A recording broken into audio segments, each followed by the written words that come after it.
Привет, друзья! Снова я в эфире. Как вы видите, извиняюсь, как вы видите, новая тема у меня пошла, так как рубанки в последнее время не так уж и просто достать, скажу вам честно.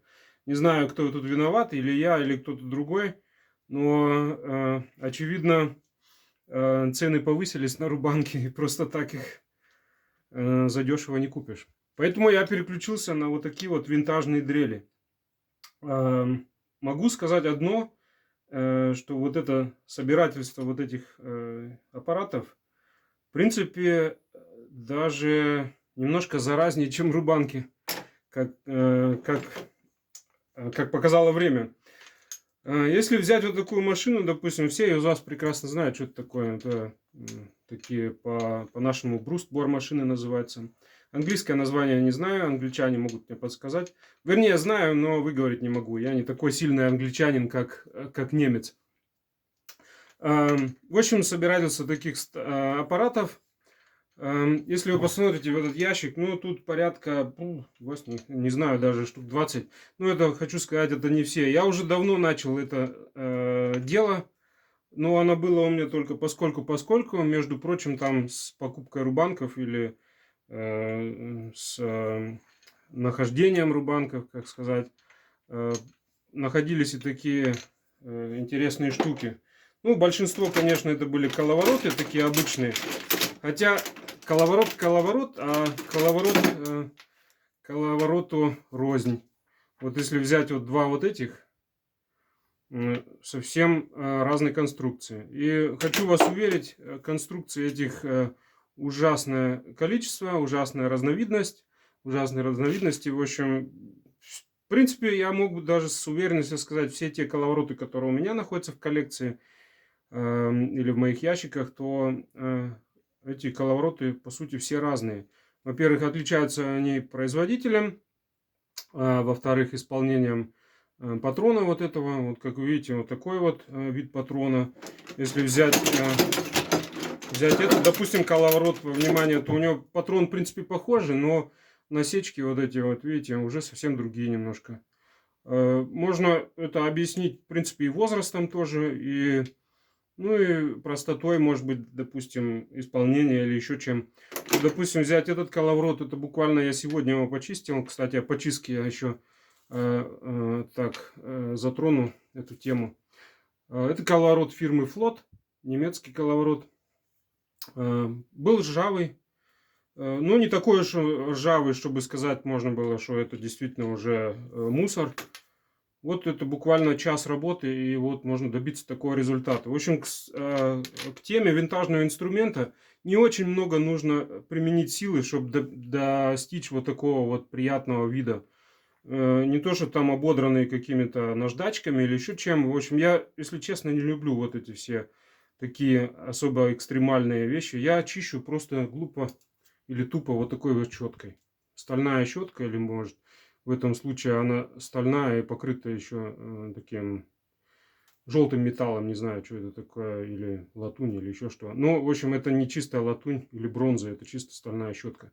Короче, она с таким частым ворсом, мелким ворсом. И она не оставляет царапин, как вы видите. Вот если взять вот этот вот аппарат поближе, если...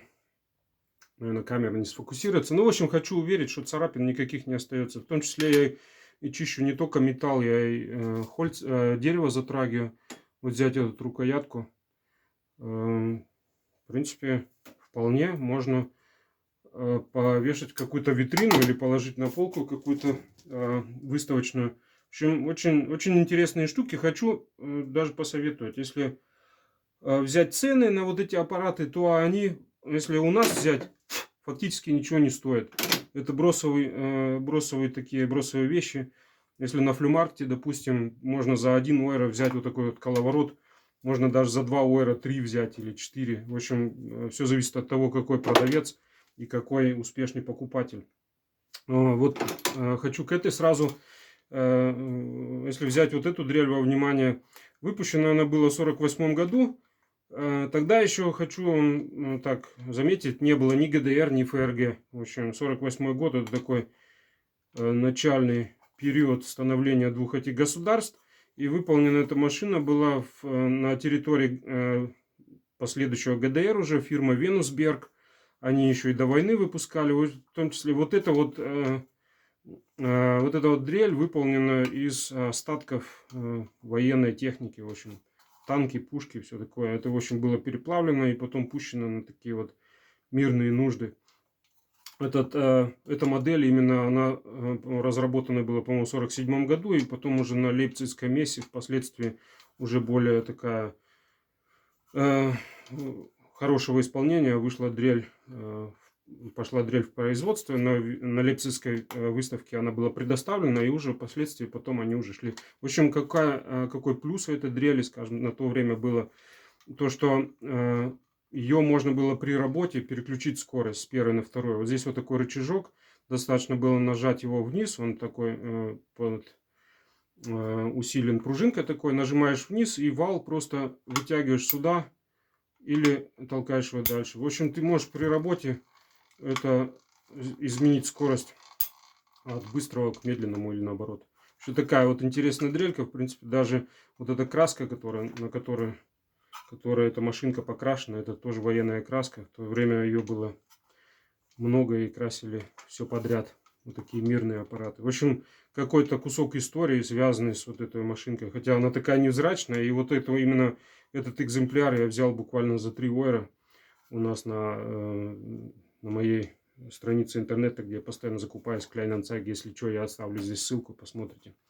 Вот такие вот аппаратики. То есть слея вот эти вот дрели. Я вот разговаривал с другом своим, с Мишей Макаревичем. Вот если взять вот этот аппарат, они в Америке, ну, достаточно дорого стоят. В общем, очень ценятся они у коллекционеров. В Германии как такового коллекционной цены они не имеют. Вот, как я уже упоминал, можно уже за 2, 3, за 5 евро можно уже купить в интернете. И они будут вполне даже в хорошем состоянии, можно, если даже не взять в отличном состоянии. Чем они характерны, вот эти все станки или все аппараты?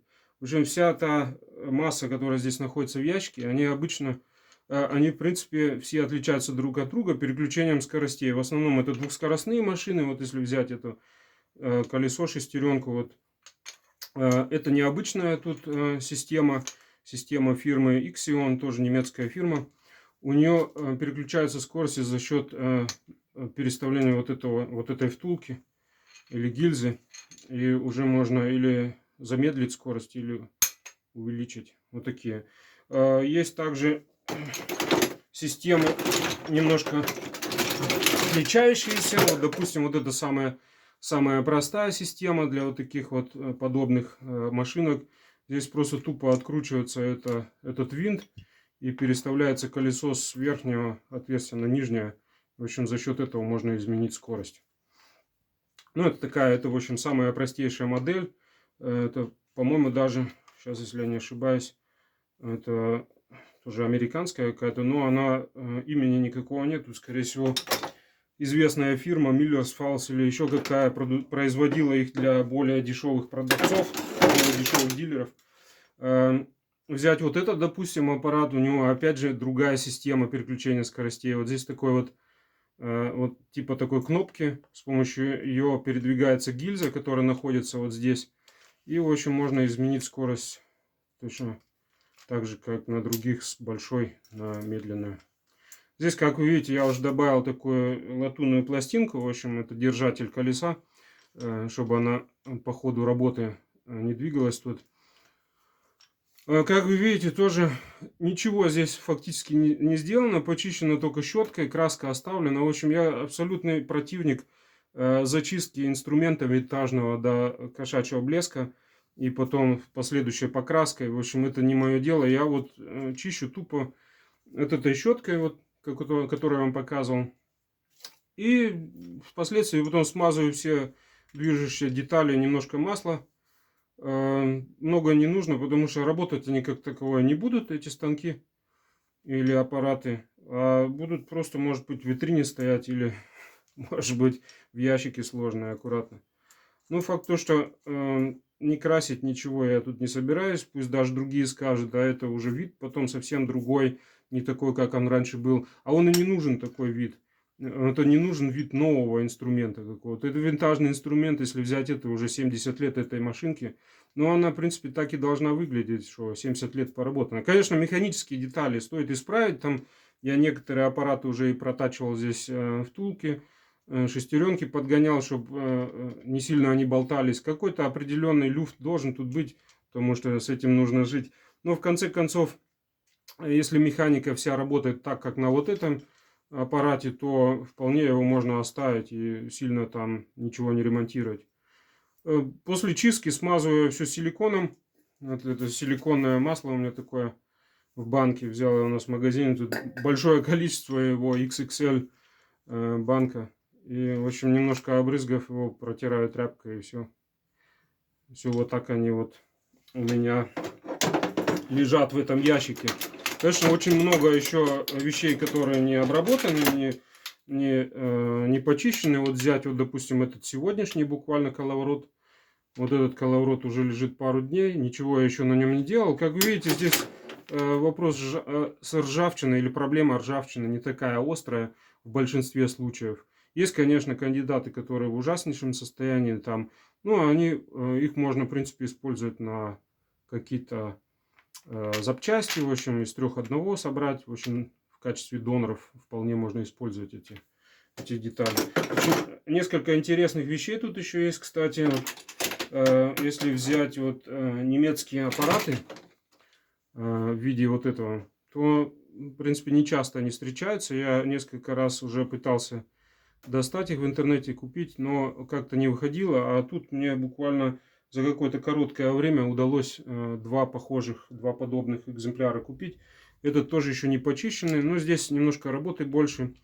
Нужно с втулками повозиться, чтобы здесь сильно уже большой люфт. И проблема еще вот в этих патронах. У них идет сквозной вот такой винт. И путем зажатия, в общем, этот винт расплющивается внутри. И потом его не выкрутишь. Если в наглую начинаешь выкручивать вот это все, то излохрачиваешь резьбу всю и приходится ее ремонтировать. Вот на таких аппаратах того времени была использована еще или английская, или американская резьба. В общем, здесь я немножко обкакался, так как я уже простую резьбу здесь нарезал. В общем, она испортила все. В общем, мне придется здесь рассверлить, новую резьбу нарезать, М8 и новый винтик поставить. Но я не очень охотно это делаю, так как этот аппарат все равно работать не будет, а для красоты, там, допустим, для витрины вполне хватит этого винта. Он держит и пойдет. Ну, вот так вот, к вопросу винтажного инструмента. Я здесь, в принципе, в последнее время не только занимался дрельками всякими, но и вот такими вещами. Вот, скажем, рейсмус немецкий мне тут достался. Очень такого хорошего исполнения. Ну и вот эти вот все мелкие железки. В принципе, они не требуют такого большого затрата усилий, но по истечении, скажем, 15-20 минут может добиться вот такого результата. Без каких-то химических там растворов, без электролиза и еще чего-то. Достаточно простой щетки и приятного вида инструменты выходят. Так что, ребята, весь смысл этого фильма: не бойтесь покупать винтажный инструмент, если даже он в каком-то ржавом состоянии. Вполне его можно до ума довести с мельчайшими затратами времени и усилий и материала. Я на этом закругляюсь, наверное. Большой привет всем моим подписчикам, друзьям в России, Украине, Казахстане, Белоруссии, Киргизии, Америке, Канаде, Франции, там, Израиле. В общем, очень большой круг у меня друзей появился. Извиняюсь, что, конечно, я с вами мало контачу, но я вас никого не забываю. На этом пока и до новых встреч.